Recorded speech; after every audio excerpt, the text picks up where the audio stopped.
एक परिवार में एक के बाद एक 6 मौतें हुई। वजह क्या थी, कोई नहीं जानता। हर मौत के साथ गांव में एक अनजाना सा डर फैलता चला गया। परिवार के लोग एक एक करके मरते गए और पूरे गांव में बस एक ही सवाल गूंज रहा था, आखिर इस घर में ऐसा हो क्या रहा है। ये कहानी एक ऐसी साजिश की है जहां अपराध तो डरावना था ही, लेकिन उसके पीछे की वजह उससे कहीं ज्यादा खौफनाक थी। तो बढ़ते हैं आज की इस रोंगटे खड़े कर देने वाली कहानी की ओर। ये कहानी राजस्थान के अलवर के एक छोटे से गांव की है। यहाँ शर्मा परिवार रहता था। ये बेहद खुशहाल, हंसमुख और मेहनती परिवार था। परिवार के मुखिया थे रामलाल शर्मा, जो एक रिटायर्ड शिक्षक थे। उनके साथ रहते थे उनकी पत्नी सावित्री, बेटा गोपाल, बेटी अनुराधा और बहू राधिका। जिंदगी सामान्य थी, जैसा किसी भी आम परिवार में होता है। लेकिन जुलाई 2024 की सुबह सब बदल गया। रामलाल को अचानक कमजोरी महसूस होने लगी। उनके पेट में जलन, उल्टियां और शरीर में अजीब सी थकान थी। पहले तो उन्होंने इसे गर्मी या खान पान की गड़बड़ी समझा, लेकिन अगले दिन सावित्री को भी यही लक्षण दिखने लगे। उनके पेट में भी जलन थी, बार बार उल्टियां हो रही थी और कमजोरी ऐसी थी कि बिस्तर से उठ पाना भी मुश्किल था। परिवार ने इसे मौसमी बीमारी समझकर नजरअंदाज कर दिया, लेकिन जब हालत बिगड़ी तो उन्हें गांव के बाहर नजदीकी अस्पताल ले जाया गया। अस्पताल में डॉक्टरों ने जांच की, लेकिन कुछ समझ में नहीं आया। उन्हें दवाइयां दी गई, पर कोई फायदा नहीं हुआ। डॉक्टरों ने सलाह दी उन्हें उदयपुर के बड़े अस्पताल ले जाया जाए, लेकिन वहां भी उन्हें कोई राहत नहीं मिली। बीमारी का कारण किसी को भी समझ में नहीं आ रहा था कि यह कौन सी बीमारी है। 15 जुलाई के दिन रामलाल जी की मौत हो गई। पूरे परिवार पर जैसे दुखों का पहाड़ टूट गया। लेकिन दोस्तों, ये तो बस शुरुआत थी। रामलाल जी की मौत के 4 दिन बाद 19 जुलाई को सावित्री भी चल बसी। एक ही परिवार में एक ही बीमारी से 2 मौतें हो चुकी थी। दोनों के लक्षण बिल्कुल एक जैसे थे, पेट में जलन, उल्टियां और असहनीय कमजोरी। रिश्तेदार और गांव वाले सदमे में थे। लेकिन तभी एक और हिला देने वाली घटना हुई। अनुराधा, जो शादीशुदा थी और मायके आई थी, उसे भी वही लक्षण महसूस होने लगे। उसे तुरंत अस्पताल ले जाया गया, लेकिन उसकी हालत बिगड़ती चली गई। इसी बीच रामलाल की साली और साले, यानी अनुराधा के मौसी और मौसा, जो अंतिम संस्कार में शामिल होने आए थे, उन्हें भी वही तकलीफ शुरू हो गई। अब 5 लोग एक ही बीमारी से जूझ रहे थे। गांव में दहशत फैल गई। लोग सवाल उठाने लगे कि आखिर इस घर में हो क्या रहा है। तभी एक और खबर ने सबको हिलाकर रख दिया। अनुराधा की छोटी बेटी, जिसकी उम्र सिर्फ 8 साल की थी, उसे भी वही लक्षण दिखने लगे। अब तक 2 मौतें हो चुकी थी, 3 लोग अस्पताल में थे और छठा मामला सामने आ गया था। परिवार डर के साए में जी रहा था। अस्पताल में जांच हुई, लेकिन न तो बीमारी का कारण पता चला, न ही कोई इलाज काम आया। 25 जुलाई को अनुराधा की भी मौत हो गई।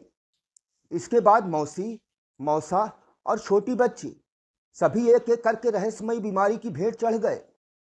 15 जुलाई से 5 अगस्त तक, यानी 20 दिनों में शर्मा परिवार के 6 लोग दुनिया छोड़ गए। गांव में अफवाहें फैलने लगी। लोग इसे जादू टोना, भूत प्रेत या किसी का श्राप बताने लगे। डर इस कदर था कि लोग शर्मा परिवार के घर के पास से भी गुजरने से कतराने लगे। लेकिन कहानी का सबसे डरावना मोड़ तो अभी आना बाकी था, जब गोपाल, जो मुंबई में नौकरी करता था, अपने पिता की मौत की खबर सुनकर गांव आया। अंतिम संस्कार और रस्मों में शामिल होने के बाद वो वापस मुंबई लौट गया। लेकिन कुछ दिनों बाद उसे भी वही लक्षण महसूस होने लगे। वही पेट में जलन, उल्टियां और कमजोरी। डर के मारे उसने खुद को मुंबई के एक बड़े अस्पताल में भर्ती करा लिया। गांव में खबर फैल गई कि गोपाल भी उसी बीमारी की चपेट में है। तभी एक और रिश्तेदार, जो अंतिम संस्कार में शामिल होने आया था, और एक ड्राइवर, जो कुछ दिन पहले शर्मा परिवार के घर पर ही रुका था, उन्हें भी वही लक्षण दिखने लगे। अब तक 9 लोग इस रहस्यमयी बीमारी की चपेट में आ चुके थे, जिनमें से 6 की मौत हो चुकी थी। परिवार के लोगों को समझ नहीं आ रहा था कि आखिर उनके साथ हो क्या रहा है। कोई इसे श्राप कह रहा था, तो कोई रहस्यमयी बीमारी। लेकिन यहां मामला सिर्फ बीमारी तक सीमित नहीं रह गया था। क्योंकि पोस्टमार्टम रिपोर्ट में जो सच सामने आया उसने पूरे गांव को हिलाकर रख दिया। सभी की मौत की वजह एक ही थी, लीवर फेलियर और किडनी फेलियर। लेकिन हैरानी की सबसे बड़ी बात यह थी, मरने वालों की उम्र, सेहत और उनकी जीवन शैली बिल्कुल अलग अलग थे। पुरानी बीमारी का भी कोई इतिहास नहीं था। पुलिस अब उलझन में थी कि क्या यह महज एक संयोग है या इसके पीछे कुछ और था। पुलिस ने जांच शुरू की और शर्मा परिवार के घर पहुंची। पुलिस को राधिका का व्यवहार थोड़ा अजीब लगा। इतने बड़े हादसे के बाद भी वो बिल्कुल सामान्य लग रही थी और उसकी सेहत भी बिल्कुल ठीक थी।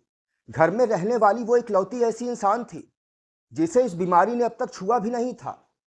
पुलिस का शक गहराता गया। जांच में यह भी पता चला कि राधिका ने जयपुर के एक विश्वविद्यालय से केमिस्ट्री की पढ़ाई की थी और वो वहां की टॉपर थी।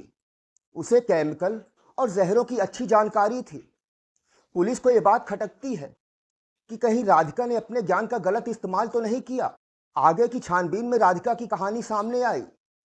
राधिका ने गोपाल से लव मैरिज की थी। दोनों की जातियां अलग थी और राधिका के परिवार वालों को यह रिश्ता बिल्कुल मंजूर नहीं था।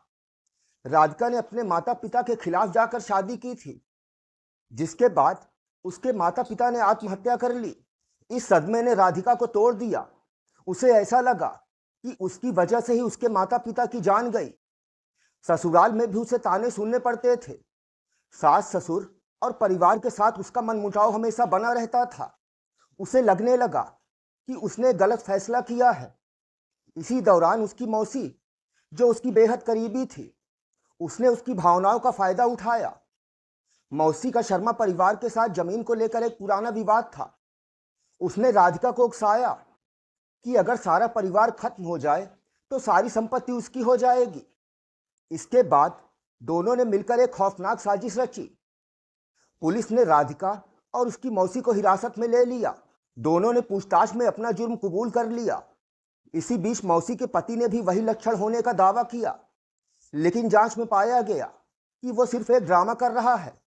गोपाल, जो अस्पताल में भर्ती था, और अन्य मरीजों का भी इलाज शुरू हो जाता है। डॉक्टरों को अब यह पता लग चुका था कि इन्हें कोई जहर दिया गया है, जिससे उनके इलाज में मदद मिली और समय के साथ धीरे धीरे उनकी हालत सुधरने लगी। राधिका को उसकी मौसी के साथ जेल भेज दिया गया। ये मामला अब कोर्ट में है, लेकिन सवाल वही है कि राधिका, जो कभी अपने परिवार की शान थी, पढ़ाई में अव्वल, समझदारी की मिसाल, उसने ऐसा रास्ता क्यों चुना? इश्क में माँ बाप को खोया और जब वही इश्क बोझ बना तो ससुराल को ही शमशान बना दिया। वो तलाक भी दे सकती थी, कोई कानूनी रास्ता भी चुन सकती थी, लेकिन उसने जुर्म का रास्ता चुना। एक गलत फैसले ने न सिर्फ उसकी जिंदगी बर्बाद की, बल्कि 6 बेगुनाह लोगों की भी जान ले ली। क्या अपनी गलती की कीमत दूसरों की जिंदगी से चुकानी चाहिए? ये कहानी हमें सोचने पर मजबूर करती है कि एक गलत फैसला न सिर्फ हमारी बल्कि पूरे परिवार की किस्मत बदल सकता है। आपकी इस पूरी घटना के बारे में क्या राय है? कमेंट बॉक्स में जरूर लिखें। वीडियो देखने के लिए आपका धन्यवाद।